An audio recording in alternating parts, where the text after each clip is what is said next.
육지 면적 4.5배 규모, 삼면이 바다로 둘러싸인 대한민국. 과거 먹거리로 대표되던 해양 자원부터 산업시대 이후 해운, 조선, 제철 같은 항만 기반 산업까지 대한민국의 바다는 국민 삶은 물론 국가 경제에도 큰 기둥으로 활약해왔다. 하지만 해양 환경의 급격한 변화로 전례 없는 위기가 이어지고 있다. 어촌 고령화와 수산 자원 감소로 어업 생산량은 줄어들고 주변국과의 해양 패권 경쟁과 국제 물류 경쟁 역시 날로 심화되는 상황. 삶의 터전이자 국가의 미래 경쟁력을 결정짓는 바다. 이를 제대로 지키고 활용하기 위해 필요한 정책은 무엇인지 조승환 해양수산부 장관을 통해 들어본다.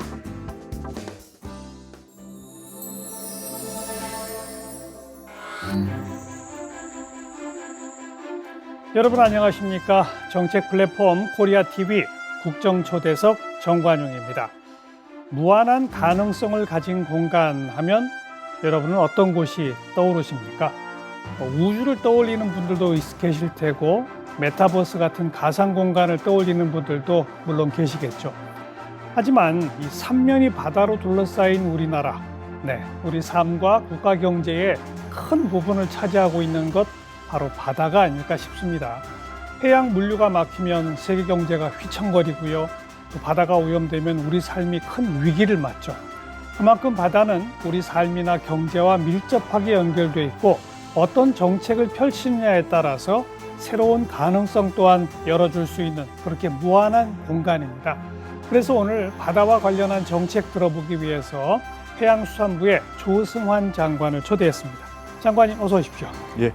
네. 해양수산부는 말 그대로 뒤에 수산이 있으니까 수산업 분야 관장하실 거고 네. 앞에 해양이 있으니까 바다 관련된 건 전부 다 합니까? 예, 그렇습니다. 정부 부처가 나누어질 때 해양수산부는 기능에 의해서 나눠진 게 아니라 공간에 의해서 나눠져 있습니다. 그러게요. 그러다 보니까 해양과 관련돼 있는 분야들은 다 한다고 보시면 됩니다. 해상 물류, 해양 환경 오염, 예, 그다음에 해양 관광, 관광까지. 예. 뭐 해양 교육, 뭐 이전까지 다 포괄적으로 굉장히 업무 범위가 넓군요. 예. 그럼 뭐 수산업부터 한번 바로 시작해 볼까요? 예. 지금 최근에 5년 동안 3조 원을 투자하는 어촌 신활력 증진 사업 추진 방안을 내놓으셨더라고요. 예. 이게 어떤 겁니까?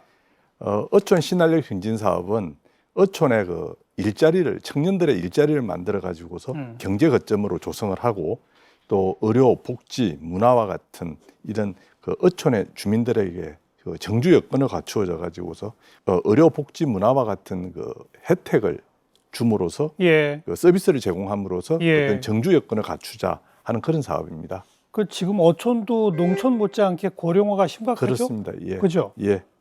그러니까 젊은 사람들이 몰려들 수 있도록 여러 가지 문화, 복지, 교육 등등을 다 갖춘다는 얘기인데 제 1번이 일자리 아닙니까? 그렇습니다. 일자리가 어디서 나올까요? 지금 이제 그 국가안과 같은 우리 그 중심 어촌들이 있습니다. 이 어촌들에서 그 어촌 일자리하고 생활의 중심 역할을 해주기 위해 가지고서 어촌 경제 플랫폼을 25개소를 지금 만들어갈 계획입니다. 어촌 경제 플랫폼.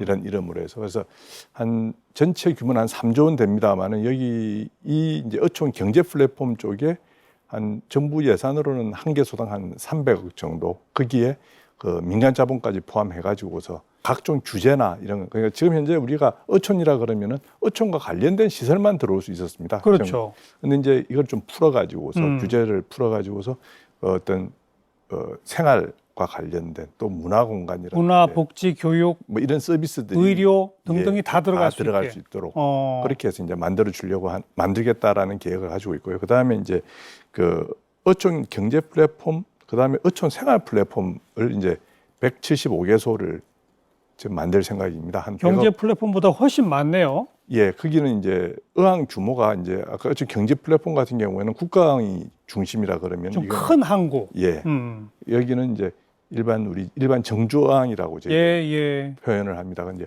그런 어항을 중심으로 해가지고서 어떤 마을 건력을 이렇게 전체적으로 생활 서비스가 꼭 한 마을에 어떤 투자가 되는 게 아니라 그 생활 권역을 이렇게 묶어서 예. 그 권역에다가 어떤 정주 여건이라든지 그 소득 창출 환경, 그다음에 생활 서비스 이런 것들이 이제 같이 공유될 수 있는 그런 하나의 권역으로 네. 개발하겠다라는 생각을 가지고 있습니다. 100몇십 구대 되면은 뭐 웬만한 항구들은 다 포함되겠는데요. 그렇습니다. 예.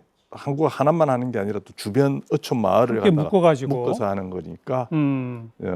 그리고 이제 소규모 이제 작은 어촌들은 한 100개소 정도에다가 한 50억 정도 투입을 해가지고서 그 어업이나 생활 시설들 이런 걸 개선해가지고 예, 좀 예. 보다 안전한 어촌이 될 수 있도록 그렇게 조성할 계획으로 있습니다. 결국 그러니까 시설, 인프라, 그다음에 문화복지, 교육, 의료 예, 이런 것들을 함께 갖출 수 있는 정부 예산 지원이 이제 뒷받침된다는 얘기인데 그렇습니다. 요즘 실제로 좀 젊은이들이 어촌에 가고 있습니까? 최근에 보면 주로 외국인 노동자들이 배에서 많이 노동하더라고요. 그렇습니다. 그 뭐 현실은 그런 상황이고 그렇죠. 그래서 이제 어촌으로 우리 이제 기여할 수 있도록 저희들이 이제 귀어. 여러 가지 이제 정책적인 수단을 많이 쓰고 있습니다. 그래서 이제 정착 자금이라든지 또 주거 공간, 그다음에 기업 교육 등 그 어촌 정착 패키지를 네.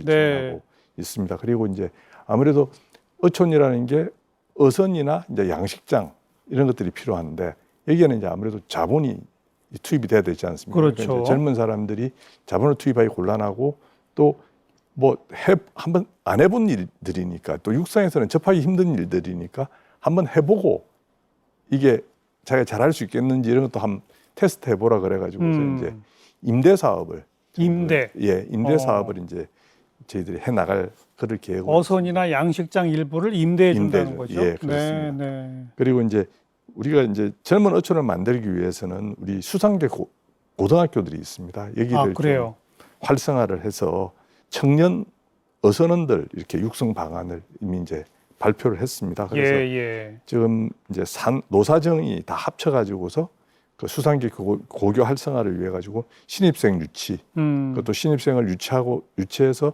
또 졸업할 때까지 케어하고 또 졸업해서는 취업 이제 수산 쪽에 취업을 할 수 있도록 연결해 주는. 예, 그래도 또 취업을 일단 뭐 배를 탄다든지 이렇게 하고 난 뒤에는 이제 어떻게 정착을 할 수 있도록 그렇죠. 자금을 지원해서 뭐 양식장을 자기가 꾸린다든지 또는 뭐 배를 산다든지 할 수 있는 그런 그 어촌에 정착할 수 있는 그런 방안들을 이제 만들고 있습니다. 네. 그래서 우리 수상계 고교생들을 위해 가지고서 이제 전문적인 성선 실습을 위해 가지고 우리 공동 실습선도 25년까지 만들기 계획이고 있고요. 수상계 고등학교도 있었군요. 예, 전 해양학과들만 기억해봤는데 고등학교가 수상계 수고들이 있습니다.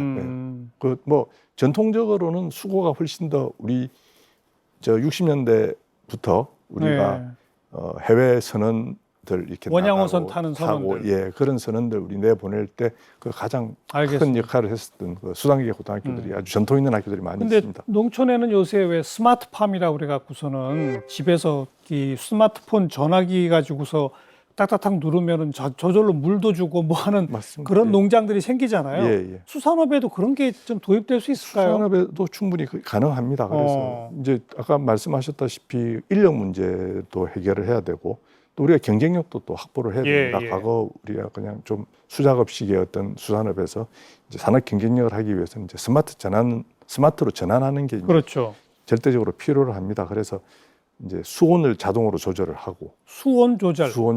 그다음에 이제 수온 조절 바다 온도를 자동으로 조절. 아니죠. 양식장 같으면 양식장. 양식장에는 이제 수온 조절을 하고. 알겠습니다.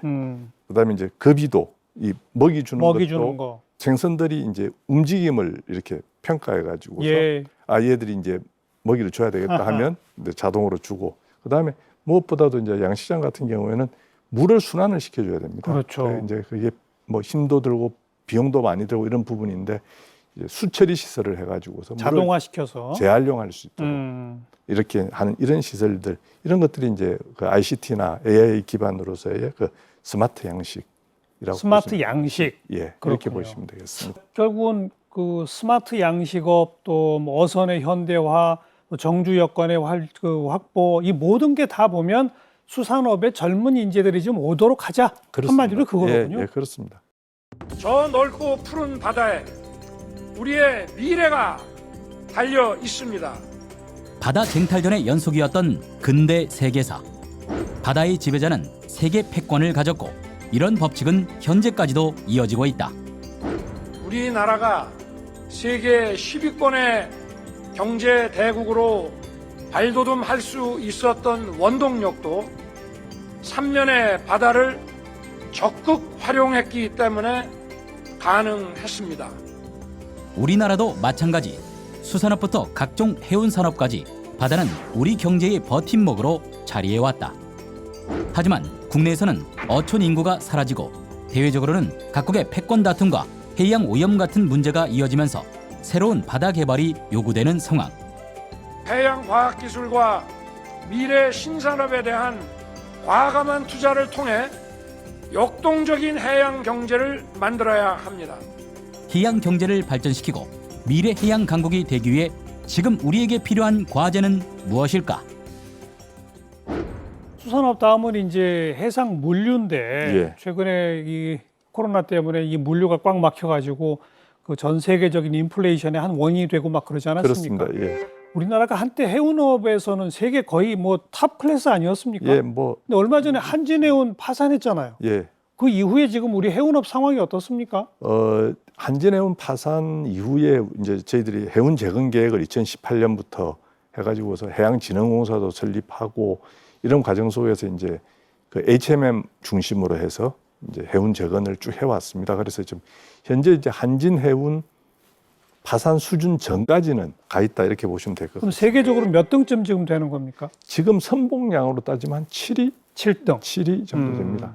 보시면은 이제 우리가 보통 선봉량이라 그러면 이제 컨테이너가 그렇죠. 몇 개 정도씩 타고 다니냐 할 때 우리가 한진해운하고 현대상선하고 했을 때 한 105만 TU 정도 됐습니다. 그래서 지금 이제 105만 TU 정도 그 정도 왔군요. 왔고 또 이제 매출액도 39조 원에서 지금 이제 한 50조 원 수준으로 작년 올해가 해운으로서는 굉장히 좋았던 그렇죠. 호황기였기 때문에 올해 매출액은 더 늘어날 것으로 이렇게 생각하고 있고 또 그 해운 재건하는 과정 속에서 기술이 발달을 하게 되면 뭐 인류의 효율성이라든지 예. 환경 친화적인 선박이라든지 이런 것들이 이제 아무래도 좀 업그레이드가 됩니다. 그렇게 되면 자연스럽게 이제 원가 경쟁력을 가지게 됩니다. 그렇죠. 그러니까 그리고 이제 배가 커지게 되면은 아무래도 규모 경제에 의해서 이룩할 수 있고. 더 할 수. 그래서 한 우리가 원가 경쟁력도 한 20% 정도 더 확보한 것으로 예. 이렇게 알고 있습니다. 그럼 앞으로 더 성장할 가능성이 있다는 얘기죠. 바로 예, 그런 게. 그렇게 보고 있습니다. 예. 그래도 아무튼 해운업 경쟁력을 더 높이기 위한 정부의 정책으로는 뭐가 있습니까? 그러니까 때까지는 우리가 이제 복원해야 하는 과정, 한진해운 파산 전에 이제 복원하는 과정이었다 그런다면은 이제 조금 질적인 성장을 해야 되겠다. 그 다음에 이제 좀 내실을 확보해야 되겠다. 이런 방향으로 이제 정책을 줄여갈 계획입니다. 그래서 환경 규제가 국제적으로 이제 심화되고 있습니다. 선박에 대해서 점점 심해지죠. 심해지고 있습니다. 그래서 이제 환경 규제 강화, 그 다음에 이제 디지털 혁명 등에 대응해서 우리가 친환경적인 선박, 그 다음에 이제 자율운항 선박, 선원이 없이 자율운항. 예, 그렇죠. 이게 무인 자동차처럼 예, 무인 가능하죠. 선박에 가능하죠. 생각하면 되겠습니다. 네. 그다음에 이제 민간에서의 그 친환경 선박 지원 등을 통해서 친환경 디지털 해운 산업을 우리가 선도해 나가겠다 이런 생각을 가지고 있습니다. 그리고 친환경 선박이라는 건 어떻게 하는 거예요? 그 뭐 연료 기름을 안 뗄 일단 수는 그렇습니다. 뭐 무탄소, 탄소가 나오지 않는 선박.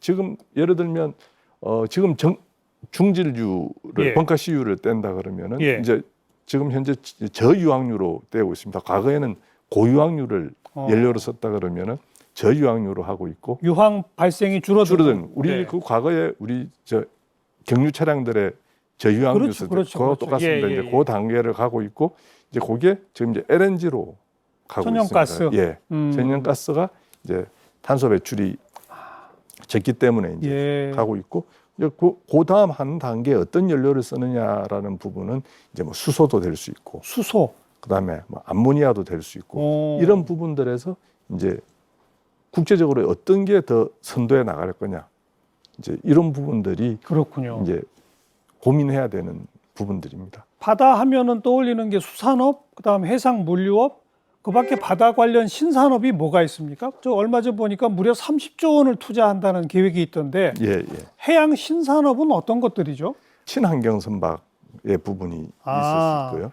그 다음에 이제 아까 디지털 이야기했습니다만은 그 디지털 해상 교통 체계와 관련된 각종 장비들이 있을 수 있습니다. 디지털 해상 교통 체계. 예. 어. 지금도 뭐 일부 많이 운영을 하고 있습니다만은 저희들이 그 육상하고의 통신을 통해 가지고서 그 어떤 이 배의 안전성이나 이런 걸 갖다가 다 체크하고 확인할 수 있도록 그러니까 예. 어떤 자율운항 선박의 기초적인 전 단계가 되겠죠. 예. 이런 그런 그 해양 교통 산업이 있을 수 있고, 그다음에 이제 친환경 선박 건조 산업이 있을 수 있고, 이제 선박 그러면 이제 친환경 선박 하려 그러면 이제 선박 기자재들이 이제 달라져야 됩니다. 기름을 네. 사용하는 이제 선박 기자재 산업.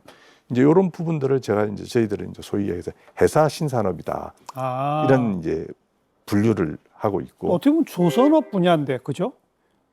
조선은 이제 어떻게 보면 이제 부처로 따지면 이제 산업자원부 그러니까요. 소관- 그래서 그걸 여쭤보려고 그러는 건데. 이제 협업회사하고요. 어. 협업회사하고 이 배를 큰 덩어리를 조선이라 그런다면은 예. 그 안에 있는 세부 산업들이나 이런 부분들은 아. 이제 이 해사 산업이다, 선박 알겠습니다. 관련 산업이다, 이제 이런 개념을 가지고서 이제 어찌 보면 그 큰 배를 직접 만드는 건 조선인데 그 배의 머리 그 안에 들어가는 이런 각종 장비, 머리들. 이런 부분들은 그런 이제 걸 만드는 거는 해양수산부의 신산업이다. 신산업, 아, 신산업으로 그렇군요. 그래서 이제 그런 부분이 있고, 그다음이 이제 우리 바이오 산업.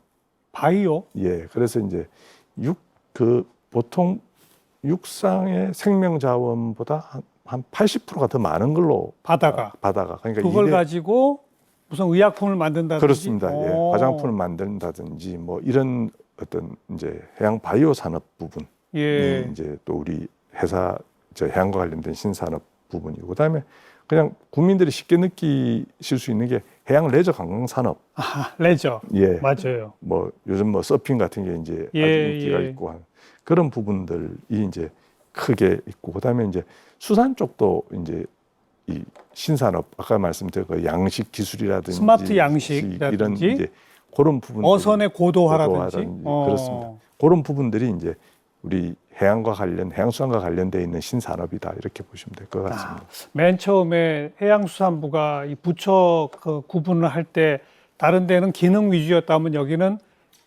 공간 위주로 바뀌었다. 그렇게 지정했다는 말씀이 여기서 한번 드러나는군요. 예, 그렇습니다. 그렇군요. 어찌 보면 뭐 과학기술부, 뭐 문화체육부 이런 데서 해야 할 일들인데 그렇습니다. 바다와 관련된 것들은 다 이렇게 해양수산부가 몰려있습니다. 한다. 이게 이제 물론 다른 부처랑 협업을 하겠죠. 그렇습니다. 예. 그렇죠. 이게 바다라는 데가 이제 말이 없고 사람이 사는 지역이 아니고 이러다 보니까 이제 이 육상에 이렇게 중심을 나놓고 보면 관심이 없어져 버리는 무관심해진다. 이 예. 투자나 이런 모든 분야에서 이제 무관심해지니까 바다만 끌어내 가지고서 이거에 대해서 관심을 좀 갖자 해서 이제 만들어진 부처이고, 저는 뭐 육지에서 바다만 보지 말고 바다에서 육지를 한번 봐보면 바다에서 육지를.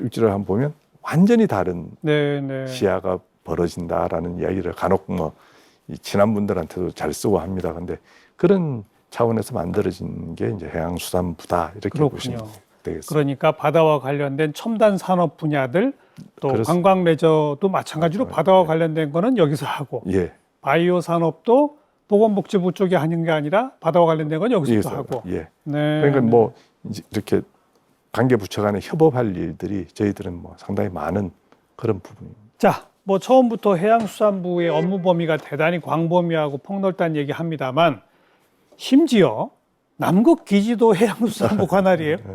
극지 활동을 뭐 시작부터 해양수산부에서 그렇습니까? 했다라고 보시면 될 것 같습니다. 그래서 하긴 또 가만 말씀 듣고 생각해 보니까 남극 기지나 극지 활동을 특히 담당할 무슨 다른 부처가 없네요. 그렇습니다. 그렇군요.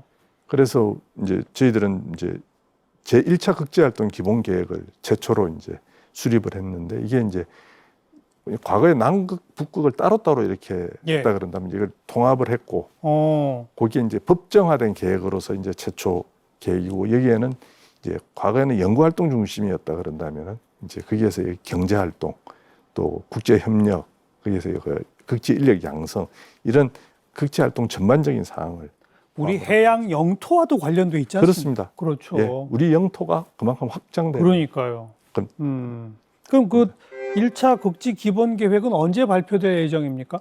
지금 전문가 검토를 거쳤고요. 12월에 발표할 계획입니다. 바로 다음 달이네요. 그렇습니다. 어떤 내용이 핵심입니까? 그러니까 뭐 이렇게 남북국을 합쳐서 폭넓게 뭐 아까 말씀드린 연구도 하고 네, 경제 활동도 하고 하면서 우리가 이제 극지 선도 국가로 가자 해서 이제 그 미지 영역의 그 기후하고 생태 이런 걸 갖다가 탐사를 하고 극지에는 또 신기술이 있습니다. 그러니까 극지방으로 가게 되면은 이 배 항행 장비가 또 달라져요. 달라지죠. 예, 아무래도 예. 이 우리가 자기장의 영향을 받기 때문에 그런 어떤 항로 장비 네. 그다음에 이제 또 이 극한 지역에 사는 생명 자원들이 있습니다. 이런 거에 대한 어떤 신기술을 개발을 하고 또 이 극지라는 게 영토가 아니지 않습니까? 그러니까 이제 국제적인 협력이라든지 예. 그런 생태계를 조성해서 어떤 기후 변화나 환경 문제를 갖다가 우리가 주도적으로 추진해 나가자 이런 생각을 가지고 있고요.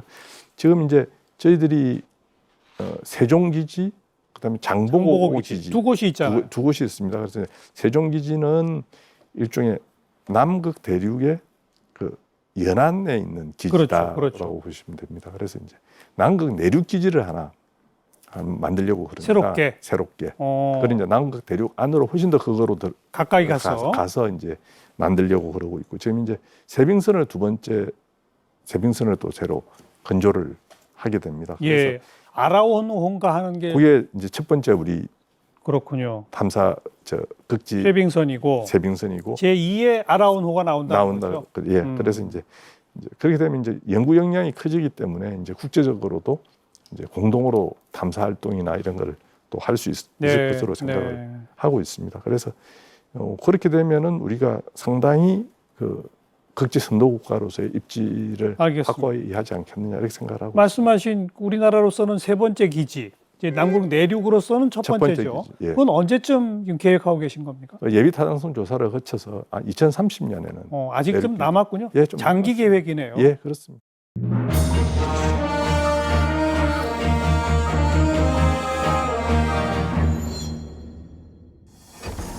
해양수산부는 신해양 강국 건설을 목표로 미래로 나가고자 합니다. 해운업의 경쟁력을 더욱 강화하고 친환경 자율운항 선박 개발과 스마트 자동화 항만 등 관련 인프라도 고도화하겠습니다. 우리 어촌이 청년들이 살고 싶어하는 풍요롭고 활력이 넘치는 어촌을 만들고 과학적인 수산자원 관리와 스마트 양식을 통해서 수산업의 지속 가능성을 확보해 나가고 또 수산업 수출도 확대해서 KC푸드가 지구촌 모두가 즐기는 글로벌 브랜드로 육성해 나가도록 하겠습니다. 우리나라를 초격차 해양 강국으로 만들기 위한 해양수산부의 항해에 우리 국민 여러분들의 지속적인 관심과 응원 부탁드리겠습니다. 지금 해양 오염, 바다 예. 쓰레기, 예. 특히 미세 플라스틱이라든지 뭐 이런 것 문제가 정말 세계적으로 심각하지 않습니까? 그렇습니다. 여기에 대한 정책은 어떻습니까? 우리가 일단 해양 쓰레기가 이제 육상 긴 쓰레기가 있고 이제 해상 긴 쓰레기가 있습니다. 그러니까 육상 긴이라는 거는 강 따라서 이제 우리 생활 쓰레기들 흘러 내려오는 것들이고 일반적으로는 해상 긴이라는 거는 이제 양식을 하거나 이제 고기를 잡거나 이러는 과정 속에서 이제 생기는 쓰레기가 됩니다. 대체로 폐어구 같은 것들 그렇습니다. 예. 뭐 65%가 육상 기인이고 그다음 해상 기인이 한 35% 정도 돼 있습니다. 그리고 또 이 쓰레기 문제 중에 또 어려운 점은 이게 바다에 가라앉습니다. 맞아요. 그래서 이제 침적 쓰레기를 이제 다 걷어내야 되는 이제 그런 문제들이 있습니다. 그래서 침적 쓰레기 같은 경우가 지금 한 15만 톤 정도 쌓여 있는 것으로 돼 있는데 그건 우리 연안을 얘기하는 그렇습니다. 거겠죠? 예. 그런데 지난해 우리가 뭐 침적 쓰레기뿐만 아니라 전체 쓰레기 수거량이 한 12만 톤 정도 됩니다. 그러니까 지속적으로 이제 계속 가라앉고 있다.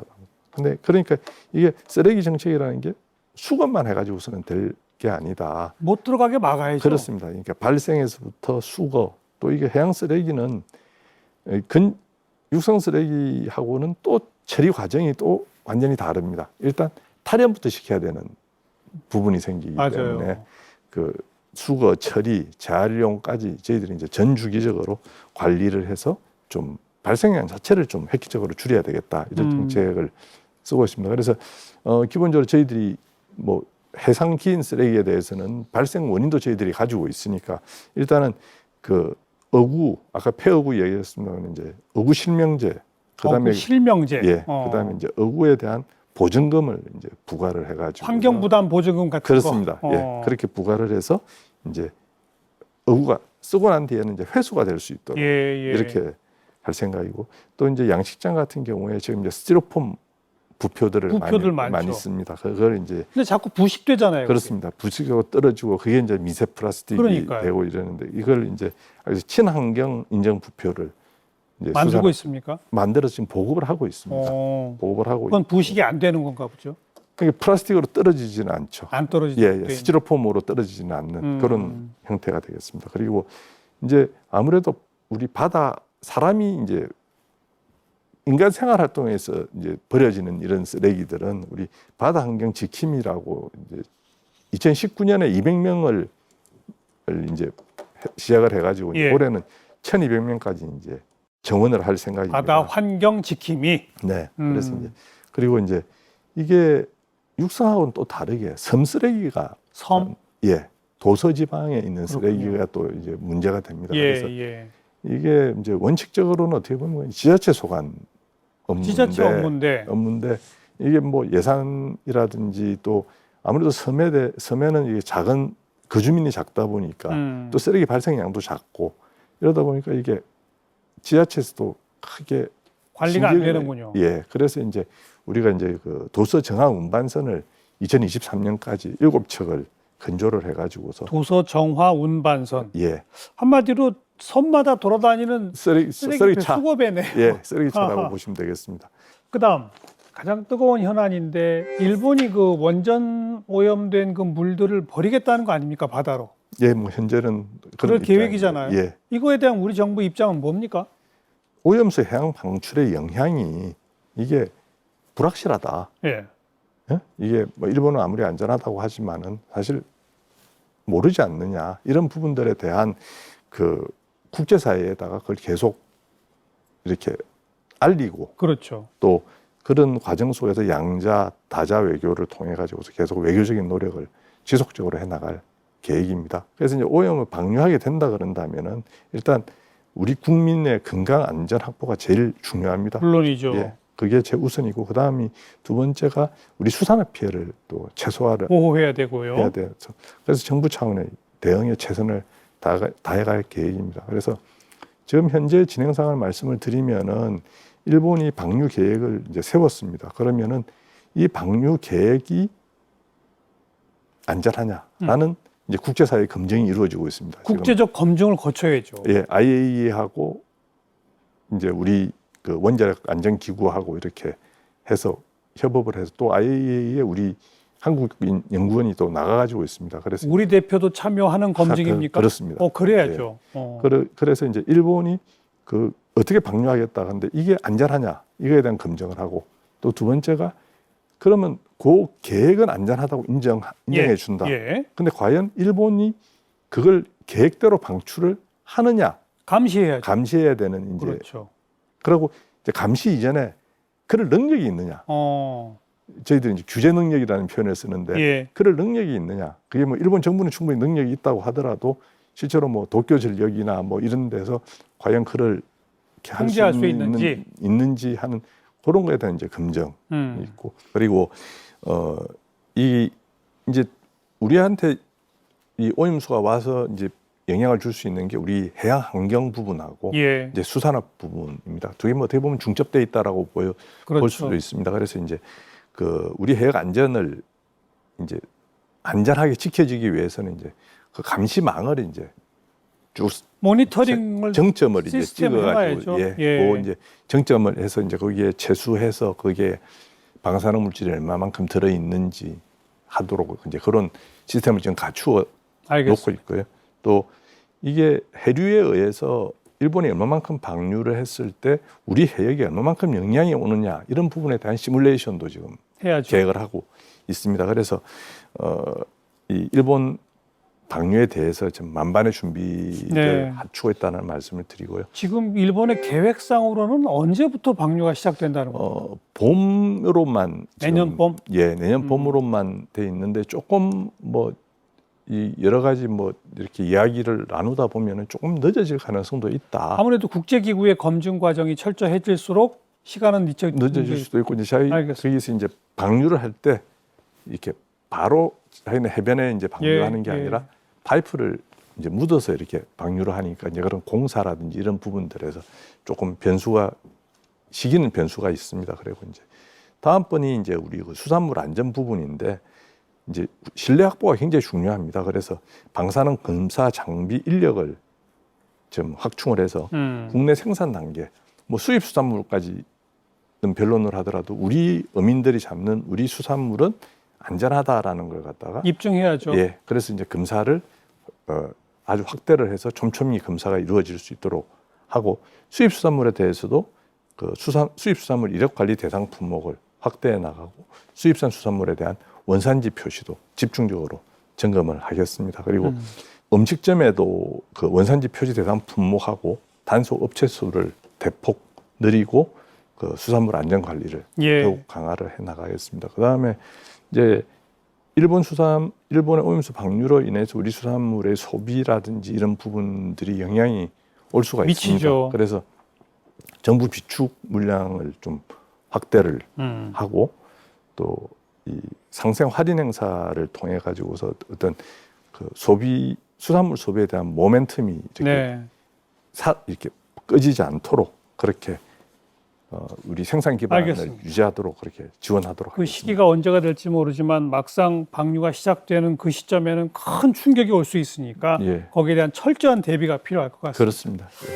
마지막으로 해상 풍력 발전도 상당히 많이 있죠 지금. 예. 앞으로 계획이 어떻습니까? 좀 간단하게 정리해 주시면. 뭐 해상 풍력 사업은 신재생 에너지 확보라는 차원에서 뭐 불가피합니다. 예, 예, 예. 불가피하지만 해상 풍력 사업이 사실 대규모의 해양 공간을 아주 필요로 장시간을 점유를 하기 때문에 어업 활동에는 뭐 영향이 없을 수가 없습니다. 그래서 이거에 대해서 이제 어업인들이 우려하고 반발하고 있는 그런 상황이고요.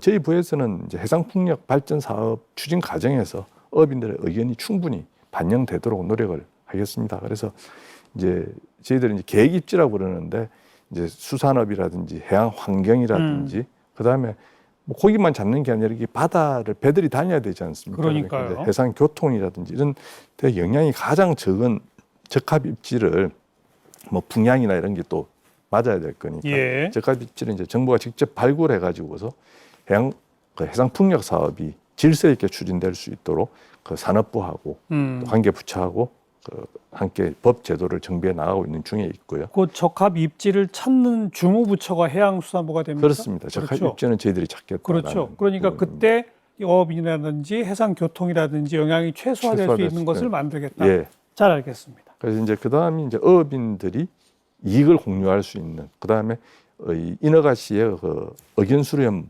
의무화되도록 네. 그렇게 하도록 하겠습니다. 그래서 지금 이제 해상풍력 단지 내에 우리가 수산자원 조성이나 양식장 조성이나 이런 수산업하고 해상풍력이 공존할 수 있는 기술이 뭐가 있겠는가 이게 지금 개발하고 있고 그 해상풍력에 대한 수용성을 높여주기 위해 가지고서 그 수익을 공유하는 아까 이익 공유 모델을 그렇죠.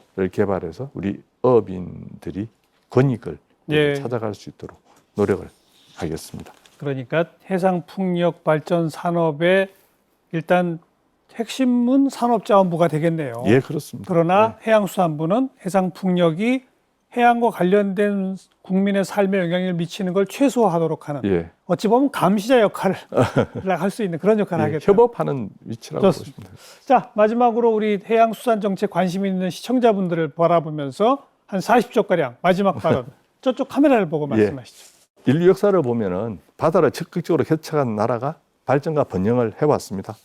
뭐 우리나라도 바다를 통해서 개방 경제를 유지하면서 결국 이만큼 번영을 했고요. 과거 산업화 초기에 우리 원양어업이나 수산물 수출, 그 다음에 우리 선원들이 해외 선박에서 벌어들인 외화를 바탕으로 해서 우리 경제의 주축돌이 되었고, 해운업은 우리 기업의 그 수출입 활로를 열어준 그 든든한 버팀목이 되어왔습니다. 또한 우리 조선, 제철, 정유 등 기간 산업도 항만을 기반으로 발전할 수 있었습니다. 이제 해양수산부는 신해양 강국 건설을 목표로 미래로 나가고자 합니다. 해운업의 경쟁력을 더욱 강화하고 친환경 자율운항 선박 개발과 스마트 자동화 항만 등 관련 인프라도 고도화하겠습니다. 우리 어촌이 청년들이 살고 싶어하는 풍요롭고 활력이 넘치는 어촌을 만들고 과학적인 수산자원 관리와 스마트 양식을 통해서 수산업의 지속 가능성을 확보해 나가고 또 수산업 수출도 확대해서 KC푸드가 지구촌 모두가 즐기는 글로벌 브랜드로 육성해 나가도록 하겠습니다. 해양과학기술과 해양신산업에 대한 투자를 통해서 역동적인 해양 경제를 만들어가고 대안과 극지에 대한 연구도 확대해서 해양 영토도 확대해 나가겠습니다. 우리 해양신산업에 대한 과감한 지원과 투자를 통해서 새로운 시장도 만들어 나가도록 노력하겠습니다. 또한 우리 해양재해에 대비해서는 해양의 예경보 시스템, 최첨단 예경보 시스템을 구축하고 전국 연안, 어항, 항만의 안전관리도 더욱 촘촘하게 만들어 가겠습니다. 우리나라를 초격차 해양 강국으로 만들기 위한 해양수산부의 항해에 우리 국민 여러분들의 지속적인 관심과 응원 부탁드리겠습니다. 감사합니다. 처음에도 말씀드렸지만 삼면이 바다인 우리나라를 생각할 때 바다가 좀 더 발전하면 우리나라는 훨씬 더 경제력도 또 국민의 생활도 풍요로워질 것입니다. 예. 꼭 좀 오늘 막 약속하신 정책들 이행해 주시기 부탁을 드리겠습니다. 고맙습니다. 예, 감사합니다. KTV 국정초대석 오늘은 해양수산부 조승환 장관과 이야기 나눴습니다. 다음 시간 또 뵙죠. 안녕히 계십시오.